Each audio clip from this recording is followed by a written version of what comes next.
इलाके में, खासकर जहां पर रौनक मौजूद है, सेंट्रल कर्नाटक रीजन, 35 उसकी सीटें हैं और उसमें से एक ये है और दूसरी जो सीट है वो हुबली धारवाड़ की है। बीजेपी का साथ छोड़कर कर्नाटक के जो पूर्व मुख्यमंत्री है जगदीश शेट्टार, वो इस सीट से कांग्रेस के उम्मीदवार बनने के बाद चुनावी मैदान में पहुंचे हैं और इसीलिए बड़ा इंटरेस्टिंग कर दिया है इस बार का चुनाव। पूर्व मुख्यमंत्री जगदीश शेट्टार ने क्या वो मुश्किलें बीजेपी की बढ़ा सकते हैं, क्योंकि हुबली और धारवाड़ जो है वो बीजेपी का गढ़ है और बीजेपी को उम्मीद है कि पार्टी में जो बगावत हुई है उसके बाद फायदा किसी और को नहीं उसे मिलेगा। हालांकि अभी रौनक हमारे साथ जुड़ चुके हैं, जिस सीट का हम जिक्र कर रहे हैं अभी इस वक्त जहां पर मौजूद है रौनक, वो है शिग्गांव सीट, जहां पर सीएम बसवराज बोम्मई चुनाव लड़ रहे हैं और वो वोट डालने के लिए पहुंचे हैं। बस अब कुछ ही देर में बाहर आएंगे, मीडिया कर्मियों से बात करेंगे। लेकिन रौनक, मेरे ख्याल से अब तो पूरा जमावड़ा वहां पर होगा। जी देखिए, मुख्य तौर पर पूरा मीडिया जो है, न केवल कर्नाटक का जो रीजनल मीडिया है, इसके अलावा नेशनल मीडिया की भी पूरी तरीके से बसवराज बोम्मई के मतदार जो क्षेत्र है वहां पर नजर बनी हुई है और कुछ देर में ही वो अपना वोट जो है यहाँ पर कास्ट कर देंगे। लेकिन जो बॉडी लैंग्वेज की बात रूबिका की जाती है, जब वे मतदान केंद्र पर पहुंचे तो उनके चेहरे पर जो तनाव मुख्य तौर पर चुनाव के वक्त हम अधिकतर लोगों के चेहरे पर देखते हैं, वैसा तनाव जो है उनके चेहरे पर देखने को यहाँ पर नहीं मिला। मतलब साफ दिख रहा है कि वे अपनी जीत को लेकर यहां पर आश्वस्त नजर आ रहे हैं। 3 बार लगातार इस चुनाव क्षेत्र से वो जीत चुके हैं। लेकिन अगर इस मुकाबले की इस बार की बात की जाए तो ये मुकाबला त्रिकोणीय है और त्रिकोणीय इसलिए भी काफी अहम हो जाता है क्योंकि कांग्रेस के यासीर अहमद खान जो है वो यहां पर उनको चुनौती दे रहे हैं। इसके अलावा जेडीएस के श्रीधरन यहां पर उनको चुनौती दे रहे हैं। तो मुख्य तौर पर जो यहां के राजनीतिक विश्लेषक है वो बता रहे हैं कि मुकाबला काफी कड़ा है। उसके बावजूद कर्नाटक के जो मुख्यमंत्री है बसवराज बोम्मई, उनके चेहरे पर किसी भी तरह की कोई शिकन जो है वो देखने को नहीं मिल रही। न केवल इस चुनाव क्षेत्र में बल्कि पूरे कर्नाटका में उन्होंने घूमकर बहुत ही जबरदस्त तरीके से पार्टी के लिए प्रचार किया है। और ऐसे वक्त में जबकि 1985 के बाद राज्य में कभी भी कर्नाटक में सरकार जो है रिपीट नहीं हुई है, प्रधानमंत्री मोदी और गृह मंत्री अमित शाह ने जिस तरह से प्रचार किया और डबल इंजन सरकार के बेनिफिट जो है यहाँ की जनता को बताया, उसके बाद बीजेपी ये उम्मीद लगाए बैठी है कि कहीं ना कहीं इस बार निश्चित तौर पर कर्नाटक की जनता जो है बीजेपी को यहां पर सरकार बनाने का फिर एक बार मौका जो है वो देगी। लेकिन महत्वपूर्ण होगा कि अब बसवराज बोम्मई जस्ट अपना मतदान देकर मीडिया कर्मी आपको तस्वीरें दिखा दी। जी, जब आप हमसे बातचीत कर रहे थे, मुखातिब हो रहे थे, आपको तस्वीरें और मुझे लगता है कि 100 मीटर का यहाँ पर प्रॉब्लम है। सर आप कानून है, वो लाइन के बाहर बात करना। ओके बाहर जी, यहाँ पर कानून का पालन। जी रूबिका, ये बात हमें सब जानते हैं कि 100 मीटर की दूरी के बाद ही मीडिया कर्मियों से जो है बात की जा सकती है क्योंकि इलेक्शन कोड ऑफ कंडक्ट होता है। तो मुख्य तौर पर जिस तरह का इशारा मुख्यमंत्री ने हमें बातचीत करते हुए दिया कि आप बाहर निश्चित तौर पर मीडिया से बात करेंगे, तो सभी की निगाहें टिकी हुई है कि क्या कुछ बसवराज बोम्मई मतदान करने के बाद कहते हैं। क्या जो नैरेटिव सेट करने की कोशिश कांग्रेस की तरफ से की जा रही थी, 40% के करप्शन की बात लगातार कांग्रेस कर रही थी बसवराज बोम्मई की सरकार पर, तो क्या उसमें वे सफल हो पा रहे या फिर डबल इंजन की सरकार को लेकर कर्नाटक की जनता बीजेपी के साथ खड़ी दिखाई दे रही है। तो कुछ देर में ही बसवराज बोम्मई हमें यहाँ पर मीडिया से बात करते हुए दिखेंगे और आप देख सकते हैं तस्वीरों में कि बसवराज बोम्मई मतदान करने के बाद अब यहाँ पर पहुंचते दिख रहे हैं। कुछ कार्यकर्ताओं से वे वहां पर बात कर रहे हैं, जो लोग उनसे यहाँ पर मुलाकात करने पहुंचे। निश्चित तौर पर यहाँ के बड़े नेता है, 3 बार से विधायक रह चुके बोम्मई साहब यहाँ पर पहुंचे। बोम्मई साहब, आपका स्वागत है। पहली प्रतिक्रिया, आपकी पहली प्रतिक्रिया बताइएगा। अगर पहली प्रतिक्रिया बता पाए।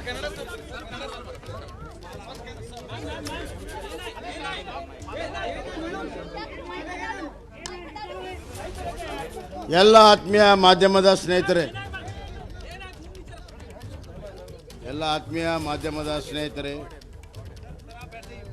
ಪ್ರಜಾಪ್ರಭುತ್ವದ ಅತ್ಯಂತ ಮೊದಲನೆಯ ಕರ್ತವ್ಯ ನಾವೆಲ್ಲರೂ ಕೂಡ मतदान ಮಾಡಬೇಕು।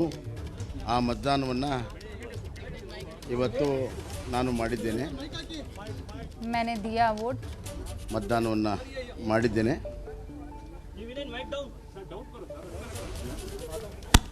ಕರ್ನಾಟಕ ವಿಧಾನಸಭೆಗೆ ನಡೆಯುವಂಥ ಈ ಚುನಾವಣೆ ನಾನು ಜನರಲ್ಲಿ ಮತ್ತೊಮ್ಮೆ ಕೇಳ್ಕೊಳ್ತೇನೆ, ತಾವು ಹೊರಗಡೆ ಬನ್ನಿ, ದಯವಿಟ್ಟು ನಿಮ್ಮ ಹಕ್ಕನ್ನು ಚಲಾಯಿಸಿ ಮತದಾನವನ್ನು ಮಾಡಿ ಪ್ರಜಾಪ್ರಭುತ್ವ ನೆಸೆಗೊಳಿಸಿ ಮತ್ತು ಇದರ ಮುಖಾಂತರ ಕರ್ನಾಟಕದ ಭವ್ಯ ಭವಿಷ್ಯ ಅಭಿವೃದ್ಧಿಯ ಭವಿಷ್ಯವನ್ನು ಬರೆಯೋದಕ್ಕೆ ತಮ್ಮ तो इस वक्त बसवराज बोम्मई जो है कन्नड़ में जनता और मीडिया, इनफैक्ट जनता नहीं, जनता तो आज सर्वोपरि है, आज वो नेताओं को सुनेगी नहीं, आज नेताओं को सुनाएगी.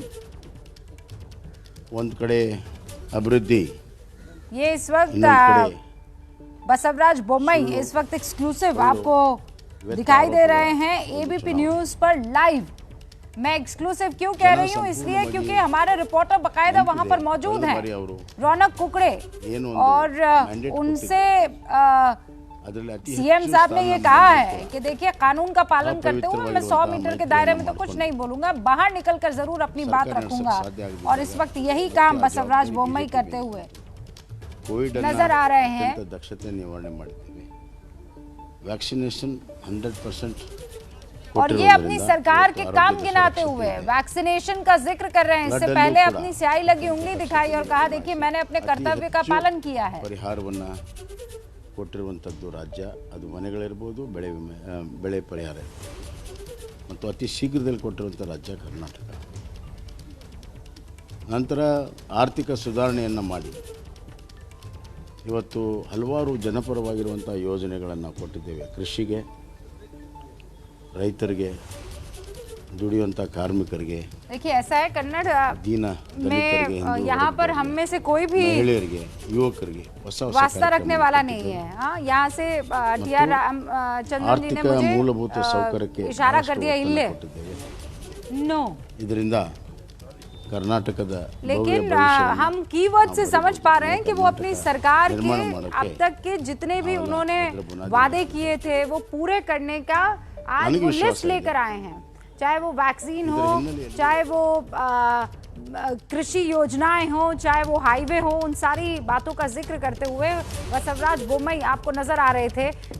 इनफैक्ट हमारे साथ यहाँ पर बीजेपी के जो राष्ट्रीय प्रवक्ता हैं वो मौजूद है. जीएस प्रशांत साहब, आप हमारे लिए इतना कर पाएंगे कि बसवराज बोम्मई क्या कह रहे हैं उसे जनता तक पहुंचा सके? अब तक आपने सुना होगा, आई एम श्योर आपको कन्नड़ आती है.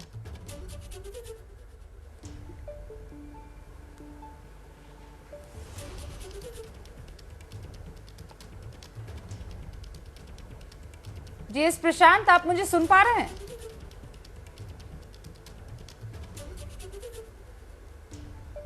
लगता नहीं है. आई थिंक जीएस प्रशांत नहीं सुन पा रहे हैं, फोन डिस्कनेक्ट हो गया है. नीरज मेरे सहयोगी, नीरज मिश्रा जो कांग्रेस प्रवक्ता है वो नहीं, मेरे सहयोगी इस वक्त वहां बेंगलुरु में मौजूद हैं. जरा उनका रुख कर लेते हैं. नीरज, आप बेंगलुरु में मौजूद हैं, अब तक जितने लोगों से आपकी बात हुई और आपको इतनी मुझे नहीं लगता लैंग्वेज बैरियर रही होगी, क्योंकि भाई वो तो आईटी हब है, जगह जगह से लोग वहां पर पहुंचते हैं और अब तो मेरे ख्याल से वहां के वोटर भी बन चुके होंगे. क्या उनके मुद्दे हैं? बिल्कुल, मुद्दे क्या हैं लोगों से ही जानते हैं. देखिए ये लंबी लाइन लगी हुई है, तमाम लोग यहाँ खड़े. मैं मालेश्वरम में हूँ, ये मालेश्वरम विधानसभा सीट है जो यहाँ से यशवंत नारायण एमएलए हैं, जो ये गांधीनगर विधानसभा सीट है, ये शेषाद्रीपुरम का इलाका है. कुछ लोगों से बात करते हैं. सर, मुद्दे क्या मानते हैं? इस चुनाव के मुद्दे तो बहुत हैं सर. मेन जो है गरीबी है, आज महंगाई है, भूखमरी है और लोगों के अंदर तनाव इस तरह है कि आज हर आदमी डेवलपमेंट के लिए चाह रहा है. आज हमारा वोट भी इसी के बुनियाद पर होना, ना कि हमें दूसरी कोई और जो भेदभाव ना हो कि आपस में भेदभाव तो नहीं होना चाहिए. नहीं, वही तो भेदभाव ना हो कि आपस में भाईचारगी हो, हर एक से मोहब्बत हो. ये अमन के साथ जिस तरह हमारे कर्नाटक का एक उम्दा से एक मिसाल है, उसी को कायम रखना चाह रहे हैं. बहुत अच्छी बात आपने कही, कर्नाटक की उम्दा मिसाल कायम. सर, हिंदी बोल लेते हैं. क्या मुद्दे मानते हैं इस इलेक्शन में? क्या है, आजकल तो चल रहा है चैलेंज है, जो छोटे हैं बड़े हैं सब चल रहे हैं, ऐसा है जाता. आजकल का तो मुद्दा तो ऐसा है, रेट पैसा बहुत खाली होता है। पैसा मुद्दा है सर। मुद्दे क्या मानते हैं इस इलेक्शन के? थोड़ी देर पहले दत्तात्रेय होसबोले जो आरएसएस के सर संचालक थे वो भी यहाँ पर वोट डाल के गए हैं सरकार इश्यूज क्या मानते हैं? करना बंद कर मैडम आप बात कर सकती हैं हिंदी में? Sorry sir, no comment. आएंगे क्या इश्यूज मानते हैं आप इस इलेक्शन के? इश्यूज आप वोट डालने आई हैं, बच्चे के साथ आई हैं, मन में कुछ रहा होगा जब किस लिए वोट डालेंगे? डेवलपमेंट के लिए डालेंगे? कौन सा कैंडिडेट अच्छा है? ये एक फ्यूचर के लिए डालना ही पड़ेगा, क्योंकि हमारा अभी तक मोदी क्या क्या किया है, सो अभिवृद्धि we have to vote. Future के लिए वोट डाल। फ्यूचर के लिए वोट डालने के लिए जनता वहां कतार में इस वक्त आपको नजर आ रही है। बसवराज बोम्मई वो भी वोट डालने के लिए पहुंचे और हम इंतजार कर रहे हैं। हालांकि वहां पर आप देखिए नानागे हिंदी सबसे ज्यादा सुनने को मिलता है। हम यहां बैठकर नानागे गोतिल्ले कह रहे हैं, भाई हमको भी जो है कन्नड़ नहीं आती है, आई डोंट नो, नहीं समझ में आता है। लेकिन इस वक्त डी शिव कुमार जो है उनकी बेटी ऐश्वर्या वो वोट डालने के लिए पहुंची हैं। मेरे सहयोगी अभिषेक उपाध्याय ने उनसे एक्सक्लूसिव बातचीत की है, वो क्या कह रही हैं आपको सुनवाते हैं।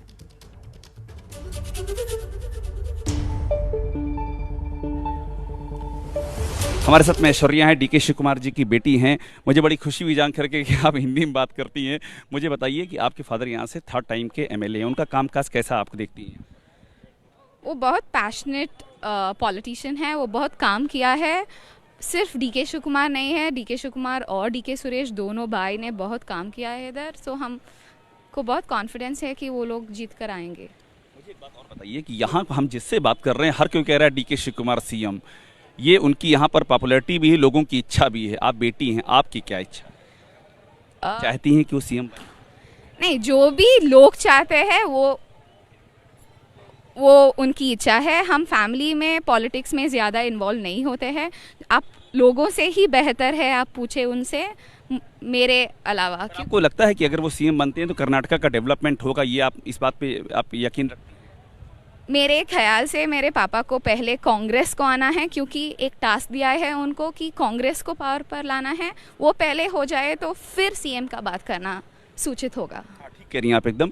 लेकिन आप चूंकि इतने सारे लोग उनके लिए यहाँ पर ये बात कह रहे हैं, इसलिए मैंने आपसे पूछा कि आप उनकी बेटी हैं, आपको लगता है कि अगर वो इस कुर्सी पे पहुँचते हैं तो ये कर्नाटक के लिए बेहतर होगा क्या? भगवान उसको शक्ति दे कि वो उस कुर्सी पर बैठेंगे तो उसको अच्छा काम करने का मौका दे और उसको ब्लेसिंग भी दे दे। बस अगली पीढ़ी से भी कोई आएगा? डीके सुरेश उनके भाई हैं एमपी, वो लड़ रहे हैं, आप भी क्या आएंगी पॉलिटिक्स में? नहीं, मुझे कोई इंटरेस्ट नहीं है। मेरे पापा मामा ने हम तीनों बेटों को बहुत अच्छा एजुकेशन दिया है। हम एजुकेशन में कुछ अच्छा करना चाहते हैं। बस बता दीजिए, आप यूथ हैं ऐश्वर्या, यहाँ पर इस बार बजरंग बली का मुद्दा बहुत उठा है, बजरंग, इससे कुछ फर्क पड़ा है क्या आप? मुझे उसके बारे में कुछ पता नहीं है, उसके बारे में मैं कुछ नहीं कर सकती हूँ। ये बजरंग दल को बैन करने की बात से इसका कुछ नेगेटिव इम्पैक्ट तो नहीं हुआ? मैं बता रही हूँ ना, मैं पॉलिटिकली इंक्लाइन नहीं हूँ, इसलिए मैं उसके बारे में बात नहीं कर सकती। हनुमान जी की पूजा करती हैं आप? हम सबकी भगवान की पूजा करते हैं। पिताजी ने कहा हनुमान जी का मंदिर बनवाएंगे। मैं बोल रही हूँ ना, हमारे घर में सबकी भगवान की पूजा हम करते हैं। आखिर में मेरा कॉम्प्लीमेंट, हिंदी आप बहुत अच्छा बोलती हैं, इसे और इम्प्रूव करती रहिएगा। थैंक यू, धन्यवाद, शुक्रिया। तो ऐश्वर्या हैं, बेटी हैं डीके शिव कुमार की, सीधे कह रही हैं कि मेरे पिता को अगर ब्लेस किया तो ये कर्नाटक के लिए बहुत अच्छा होगा। एक बेटी के तौर पे उनकी जो इच्छा है उसका भी इजहार कर रही हैं। कैमरा राजेंद्र के साथ अभिषेक उपाध्याय, एबीपी न्यूज। अभिषेक हमारे साथ लाइव नहीं है, लेकिन देखिए डीके शिव कुमार की बेटी जो है शानदार हिंदी बोल रही थी और शानदार तरीके से बोल रही थी। मतलब इसे कहते हैं ना पॉलिटिकली करेक्ट होना। पिता को लेकर कि वो कुर्सी पर आएंगे या नहीं, बोले नहीं, पहली प्रायोरिटी है वो जीत जाए, यानी पार्टी जीत जाए, उसके बाद हम डिसाइड करेंगे। मैं तो भगवान से प्रेयर करूंगी, कौन बेटी नहीं चाहेगी। इस वक्त ऐश्वर्या को आप सुन रहे थे। अब हमारे साथ जितेंद्र दीक्षित भी जुड़ चुके हैं, जरा उनका रुख करते हैं। फिर बता दूं आपको, कोस्टल कर्नाटक का रीजन को कवर कर रहे हैं और वहां पर वो 21 सीटें बहुत महत्वपूर्ण हो जाती है। इसीलिए जितेंद्र, बीजेपी ने पूरी ताकत इस इलाके में झोंकी है, क्योंकि इस बार आर या पार का मामला है, खासकर दक्षिण में। जी हाँ, बिल्कुल बीजेपी ने पूरी ताकत यहां पर झोंकी है और साथ में कई जगहों पर कई सीटें ऐसी हैं जहां पर बीजेपी ने सिटिंग विधायकों के टिकट काटे हैं और उनकी जगह पर नए चेहरों को मौका दिया गया है। और ये खास करके ये यहां की जातीय समीकरणों को देखकर, कहीं पर सुवर्णा कम्युनिटी है जो फिशरमैन कम्युनिटी है उसके उम्मीदवार को टिकट दिया गया है, इक्का दुक्का सीटों पर ब्राह्मणों को टिकट दिया गया है, वोकालंगा कमेटी है उसके उम्मीदवारों को यहां पर टिकट दिया गया है। तो पूरे कोस्टल कर्नाटका में कई सारे फेरबदल जो है बीजेपी ने अपनी स्ट्रैटेजी के तहत किए हैं। अगर मैं दक्षिण कन्नड़ा जिले की बात करूं, जहां पर ये मंगलुरु शहर है जहां मैं मौजूद हूं, यहां पर कुल 8 सीटें हैं। 8 में से 7 सीटों पर बीजेपी का कब्जा है और 1 सीट कांग्रेस के पास है। लेकिन बीजेपी को इस बार ये लग रहा है कि ये जो 1 सीट है वो भी बीजेपी के ही हिस्से में आएगी। अब से कुछ देर पहले मैंने आपकी सुनवाया था आपको नलिन कुमार कटील जो कि बीजेपी कर्नाटक के अध्यक्ष हैं, उनका कहना है कि 8 की 8 सीटें इस बार बीजेपी के खाते में आने वाली हैं। और इसके पीछे एक बड़ा कारण यह माना जा रहा है कि जो अल्पसंख्यक वोट हैं, जो मुस्लिम वोट हैं, उसमें बंटवारा होने का अंदेशा है। यहाँ पर एसडीपीआई ने भी सभी सीटों पर मौजूद थे हावेरी में, वहीं पर शिग्गांव में पहुंचे थे और ये आप देखिए डीके शिव कुमार को भगवान से प्रार्थना कर रहे हैं, सर झुकाकर दरबार में इस वक्त अपनी जीत की दुआएं मांग रहे होंगे। आज बहुत बड़ा इम्तिहान है कांग्रेस का भी और बीजेपी का भी, और इसीलिए मंदिर में भगवान के आगे माथा टेकते हुए, हाथ जोड़ते हुए डीके शिव कुमार आपको नजर आ रहे हैं। इससे कुछ देर पहले उनकी बेटी जो है वो अभिषेक, मेरे सहयोगी से बात कर रही थी, ओल्ड मैसूरू रीजन में ही वो वहां पर मौजूद है, रामनगर में जिस जगह पर वो वोट डालने के लिए पहुंची थी वहां ऐश्वर्या से मुलाकात की। अब बसवराज बोम्मई जहां पर पहुंचे थे हावेरी में, शिग्गांव में, वहां पर उन्होंने क्या कुछ कहा है मीडिया से, अब आपको सुनवाते हैं।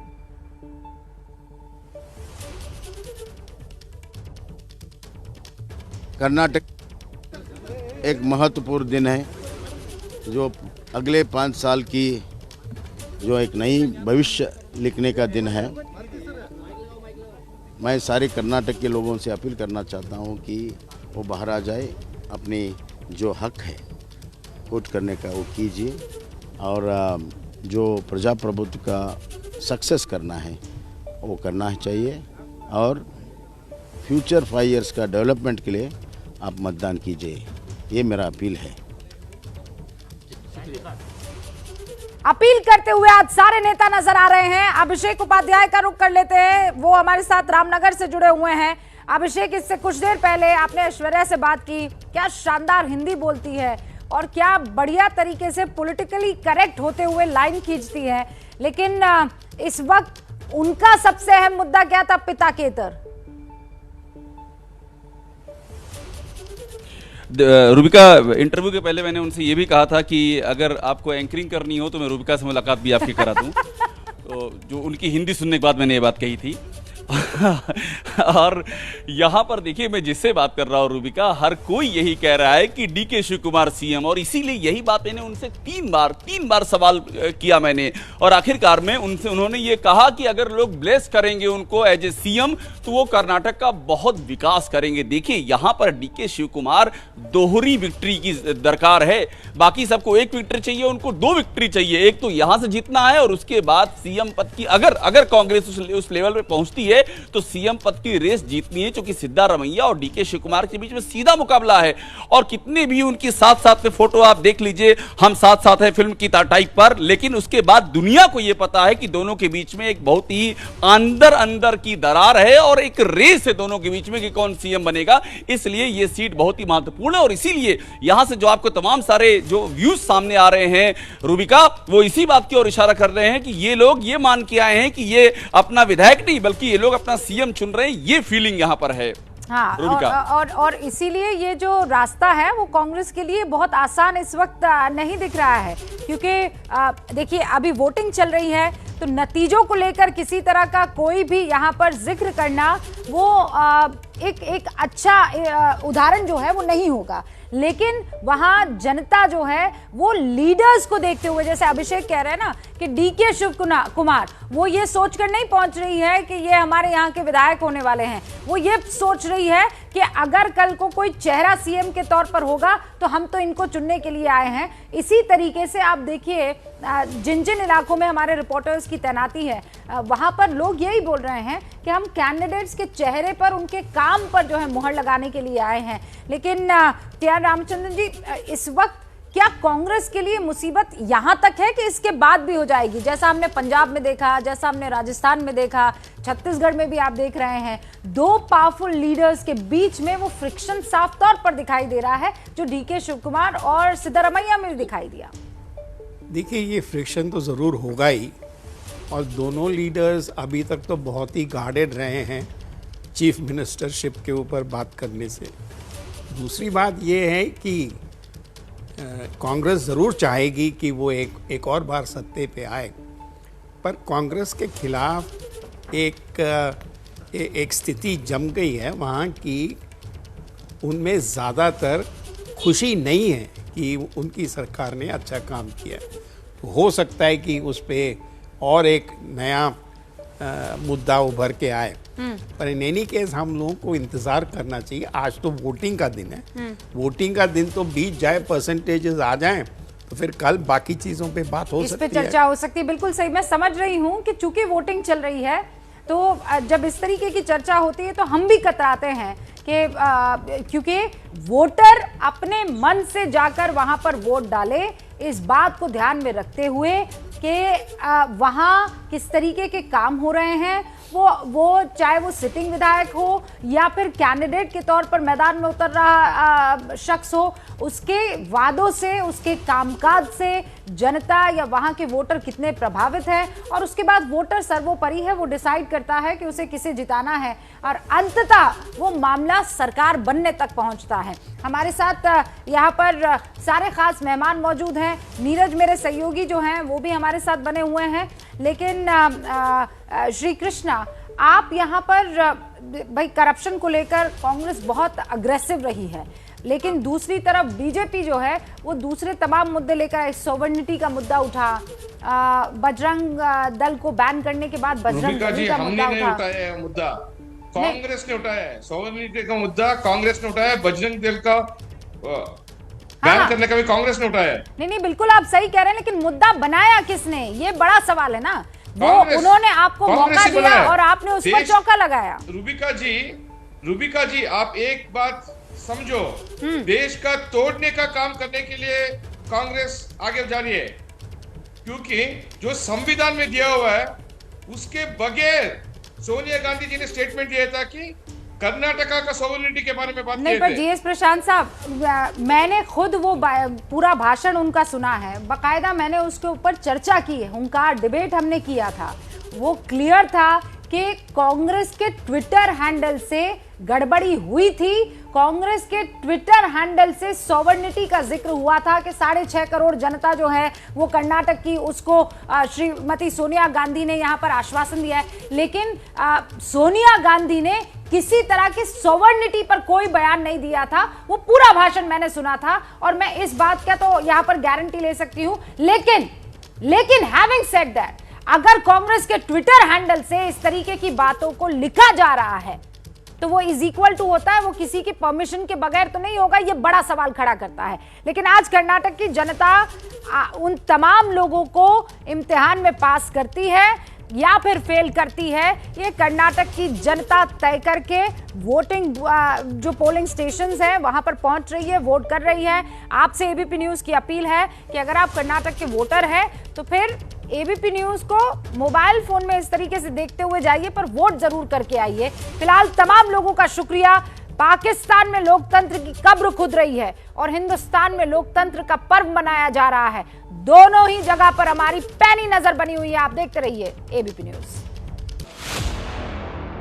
खबरों का नया सवेरा, हर सवाल कसौटी पर खरा, विदाउट प्रोपेगेंडा। एबीपी न्यूज़ तय करता है खबरों में आगे का एजेंडा। सुबह 10 बजे सिर्फ एबीपी न्यूज़ पर।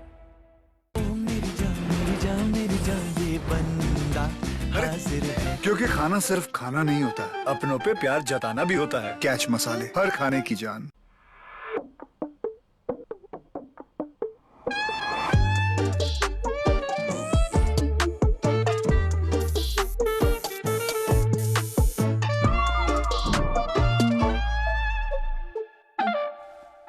Don't like unwanted add-ons?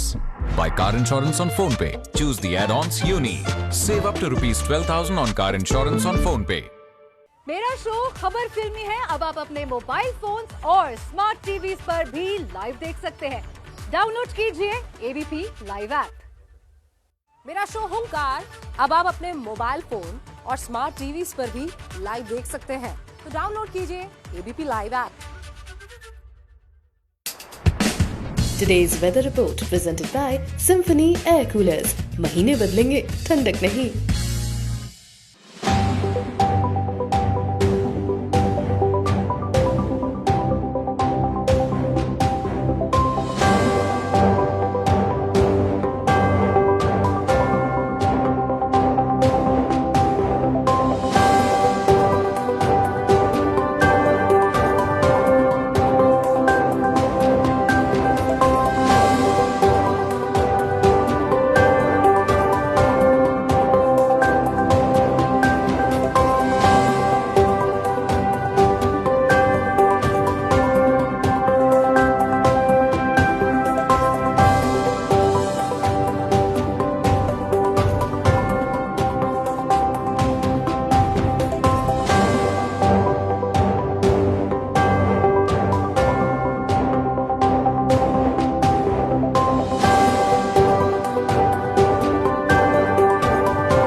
क्या मजबूरी है मेरी, बताइए।